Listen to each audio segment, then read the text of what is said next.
Okay, magandang araw sa lahat. Good morning, sir!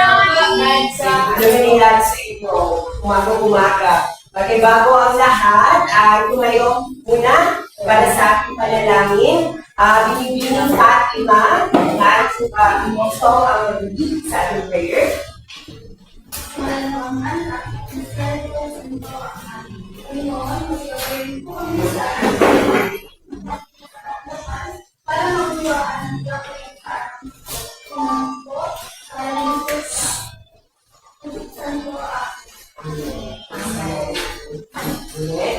Muli, bakit kayo umupo? Okay, magandang araw sa lahat. Magandang araw, sir! Magandang umaga rin sa inyo. Bago kayo umupo, please paki-arrange mo ng mga sila. Okay, at nakunin ng mga basura. Ngayon, kamusta? Ayos lang po, sir. Parang kayo, wala kayo sa mood. Okay, again, kamusta? Okay. Hello po! Kumain na ba ang lahat? Hindi po! Sino yung hindi kumain? Gusto niyo ng libre? Yes, sir!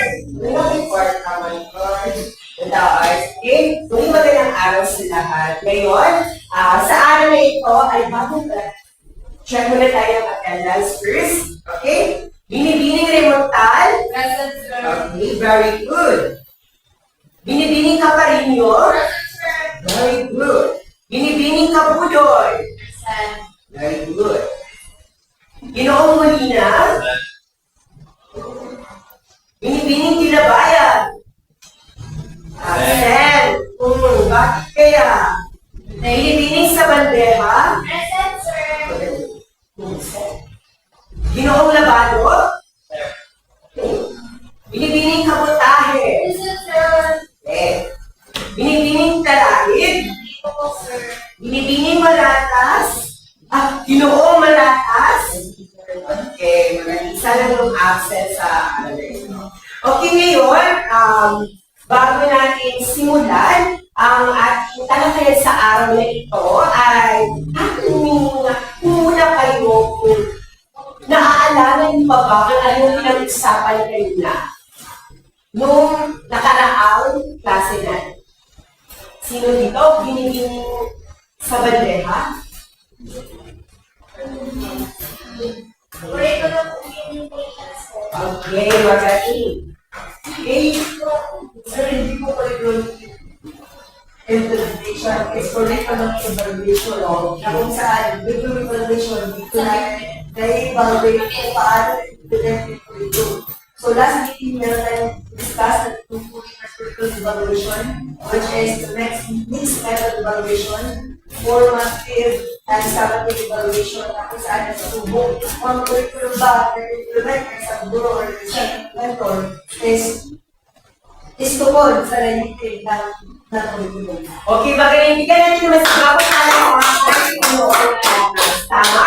Ang pinag-usapan natin yung nakaraang klase o nakaraang araw ay tungkol sa curriculum evaluation. Magaling kasi nga nakinig ka talagang sinupuso at sinensi mo yung klase noong araw. Ngayon ay bago tayo dumako kung ano mga ba talaga yung pag-usapan natin sa araw na ito, ngayon ay tatanungin mo kayo kung ano yung sa inyo patungkol ang imahe. Sino sa inyo, pakitaas ka ninyong kamay? Sino gusto sasagot?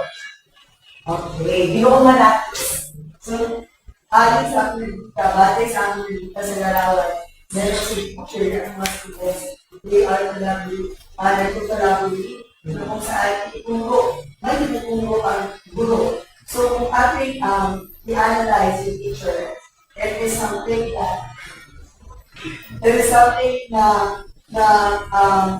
ang teacher, ang role ng teacher lang na role which is magturo sa mga estudyante, something like nag-implement ng curriculum. Okay, maraming salamat.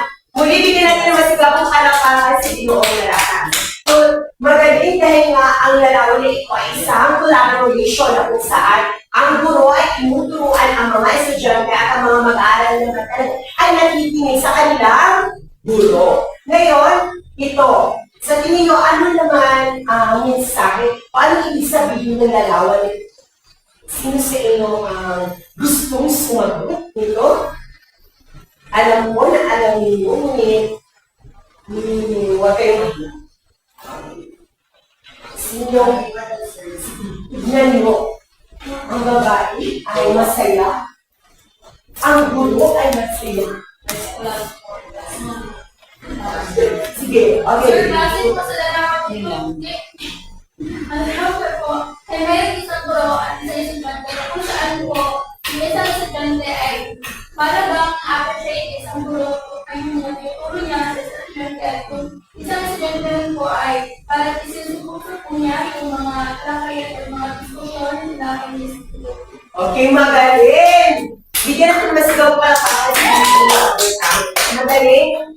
Yung guro ay tinuturuan niya mag-aaral at sinapuso niya yung mga natutunan niya mula sa guro. At pamuli, sa tingin mo, ano ang mensahe ng huling larawan? Sige, saan daw, sir? Itong labado, gusto mo sagutan? Ito? Talagang kita ko yung mga estudyante ay feel safe and happy sila ng sila. Okay! Magaling! Magaling tayo ang labado. Okay na, natutunan mo, nalaman mo kung ano ang mga papahulugan at kung larawan na iyon. Sa tingin ninyo, sa araw na ito, ano ang ating talaga yung ating pag-uusapan? Curriculum? Implementation! Magaling! Magaling talaga ang ating pag-uusapan sa araw. Ito ang mga layunin, malaman ang kahalagahan ng pagpapatupad ng kurikulum sa bawat mag-aaral. Pangalawa, sagutan ang mga pangangailangan ng bawat mag-aaral sa pagpapatupad ng kurikulum. At ang panghuli, hanapin ang pinakamahusay na tampok ng pagpapatupad ng kurikulum para mas mabuting pag-unawa nito.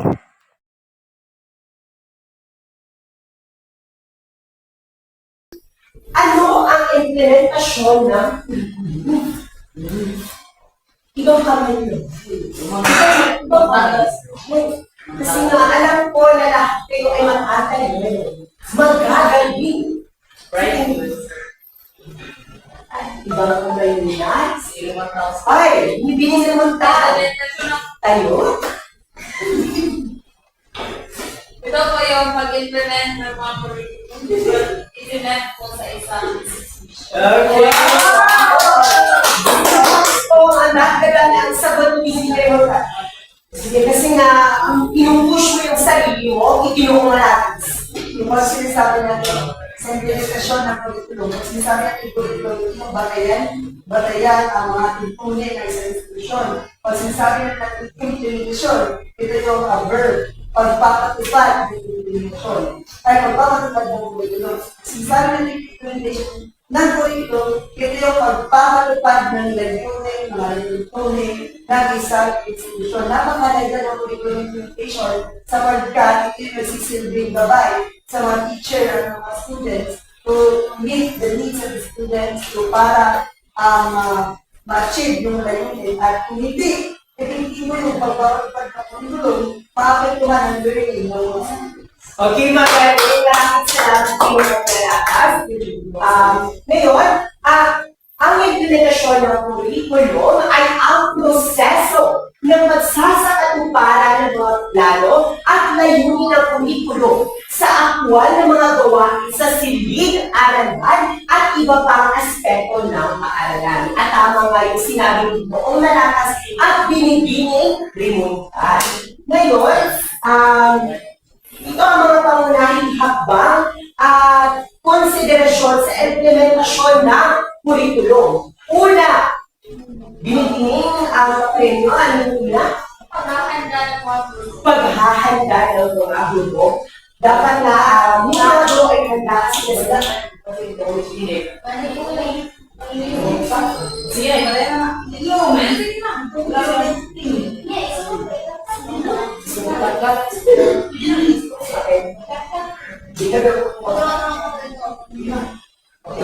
Okay. Paghahanda ng mga guro, unang pa. Pangalawa ay ang paghahanda ng mga mag-aaral. At ang pangatlo ay ang pagpili ng mga IELTS or instructional materials. Pang-apat ay ang Pagbuo ng kasil at pagpaplan. at ang panglima Pagpaplano ng schedule at time allocation. napaka-importante ng mga bagay nito dahil ito ay makakatulong sa atin para sa pag-implement ng curriculum. Okay, ngayon. Ay, meron pa. Nakalimutan ko. Ngayon, pagpapalipad ng teaching strategies, pagsubaybay at pagtataya. Sunod? At pagpapabuti. Next. Pagkikipagpunan ng komunidad. At Pagsunod sa mga batas ng regulation. Magaling.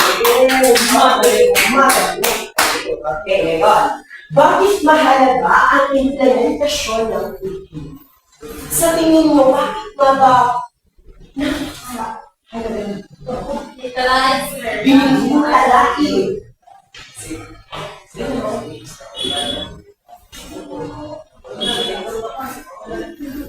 Okay, sa tingin mo lang, bakit mahalaga? Okay, wow. Short at talagang grabe yung feeling mo. Okay, bakit mahalaga? Mahalaga nga ba ang implementasyon ng curriculum? Una, ay tiyak na pagtuloy sa pagkatuto. Ito ay mga ano lang na, bakit mahalaga siya? Pangalawa, standardisasyon ng edukasyon. Ang pangatlo ay ang pagpapaunlad ng turo. Pang-apat ay paghahanda ng mag-aaral sa hinaharap. At ang panghuli ay ang pagtataguyod ng pambansang paunladan. Okay. So ngayon, tayo ay dadako na sa pangkatagawa. Naiintindihan nyo ba kung ano yung implementasyon ng curriculum? Yes. Okay, ngayon. Para sa inyong pangkatang gawain, handa na ba ang lahat? Handa Okay, po. ngayon, dalawang grupo lang. Okay, si Binibini Lemontal, Binibini Kamutahe, Binibini Jameson ay magkasama habang si Ginoong Maratas, Ginoong Labado, Binibini Talain at Binibini Kapalino yung magkakasama naman sa seksyon. Ngayon ay sasagutan ninyo ay hindi ko kayo hindi na sasagutan ang inyong pangkatang gawain. Sagutan ay ano nga ba ang papel ng implementasyon ng sa tingin niyo, ano ang implementasyon ng curriculum? At bibigyan ko kayo ng 5 minuto upang sagutan ang katanungan na ito, okay? Mag-circle kayo upang ano nyo talaga discuss yung sasagot ninyo sa katanungan ito. At bawat ang grupo ay isa upang pumunta sa harap ng sabihin sa kanyang mag-aaral na lumabang sa naman.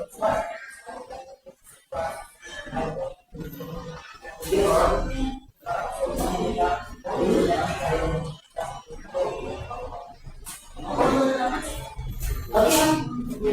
Mag-circle kayo. Bibigay ko kayo ng 5 minuto.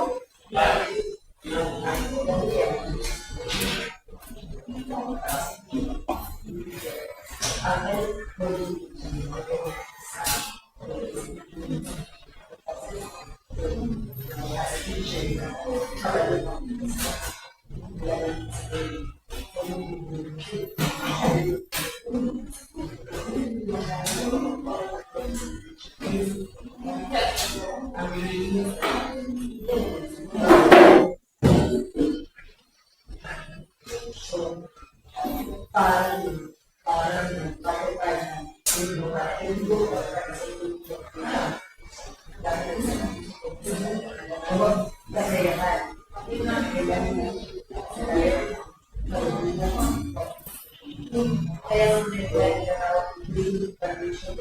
Kasi dito,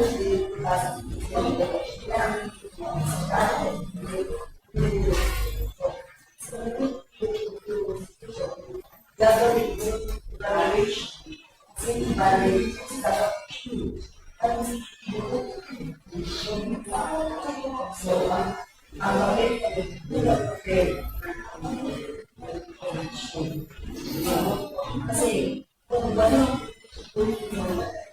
hindi ma-achieve sila. Para sa video.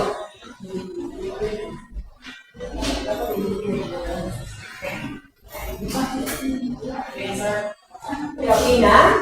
Okay, meron lamang kayo dalawang buko para sa gulay. Ano ba yun?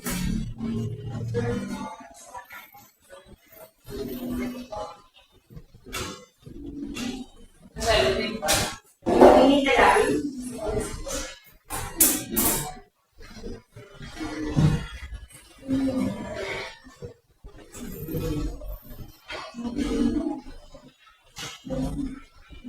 Maraming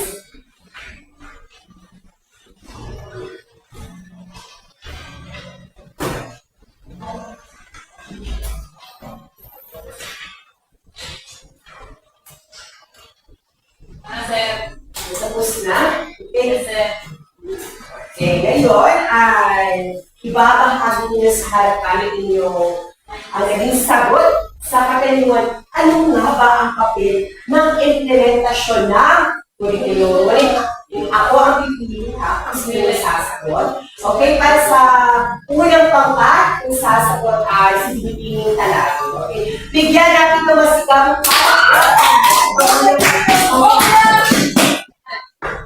Sa papel ng implementasyon, curriculum ay mahalaga sa edukasyon sa pagkain mo ay ang proseso kung saan ang mga plano, disenyo ng curriculum ay sinasagawa sa loob ng silid-aralan ng mga pangangaliwan ng pagkatuto.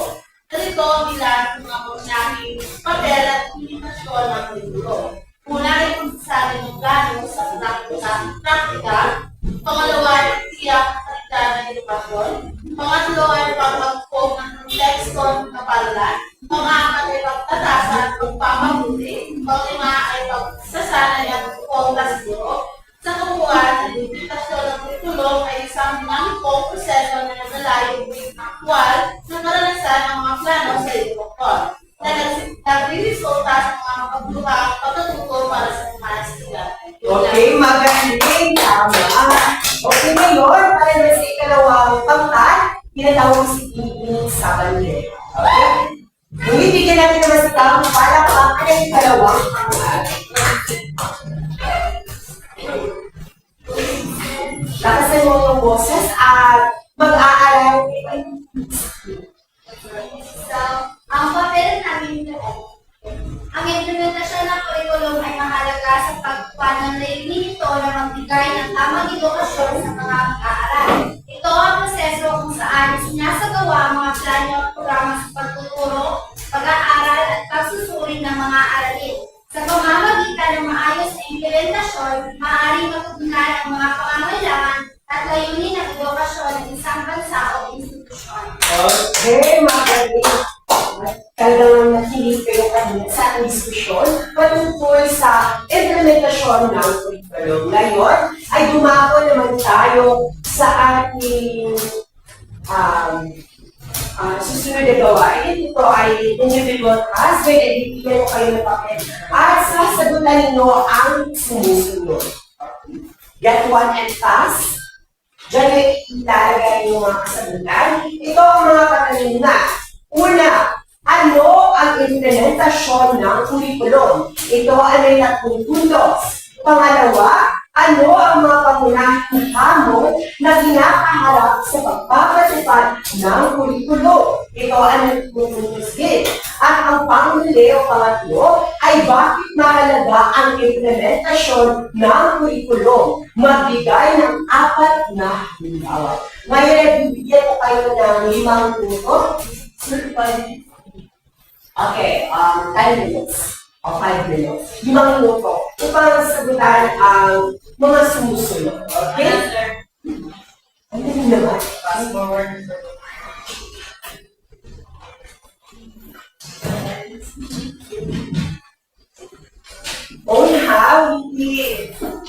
kumuha ng sa kung sino kaklase. Minus points ito. Okay.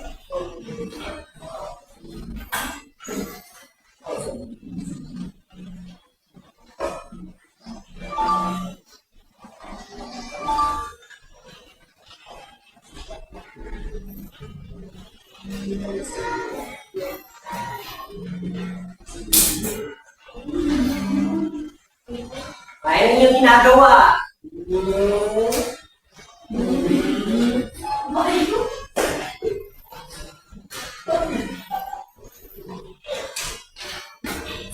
Five minutes.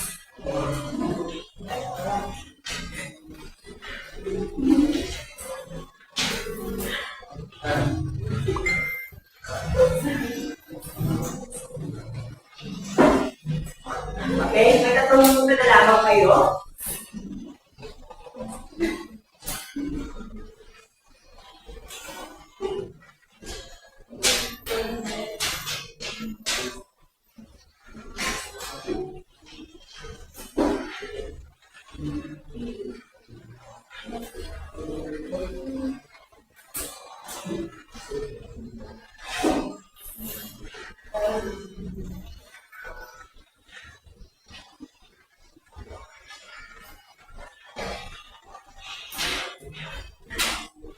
Isang minuto na lamang nagtitira. Sir,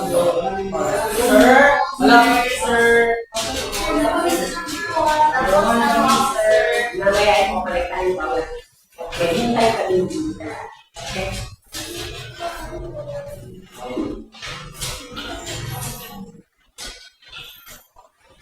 Kung sino ang may pinakamataas na score sa quiz na ito ay accepted sa pangalating na round exam. Wow! We're na last day.